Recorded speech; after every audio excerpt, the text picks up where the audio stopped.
Hello বন্ধুরা, কেমন আছো তোমরা? আশা করি সবাই ভালো আছো, আমরাও খুব ভালো আছি। আর আজকে সবাইকে আমাদের তরফ থেকে তোমাদের সবাইকে হোলির শুভকামনা জানাই। হ্যাপি হোলি! সবাই হোলি খেলো, এনজয় করো।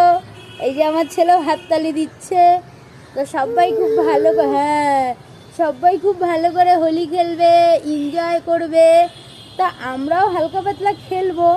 আমি কখনো তো হোলি খেলি না, আমার ভালো লাগে না, তো এই জন্য আমি রং খেলি না। আর আজকে আবির খেলা, বাড়িতে একটু ভালো মন্দ কিছু রান্না হবে, তো তোমাদের সাথে অবশ্যই শেয়ার করব কি কি রান্না করছি, কি কি খাচ্ছি। আর যেহেতু আজকে একটু নিরামিষই হবে, এমনি মাছ মাংস হবে না, পেঁয়াজ রসুন চলবে। তো কালকে হবে, হ্যাঁ, মাছ মাংস, আরও কি কি হবে সেটা তো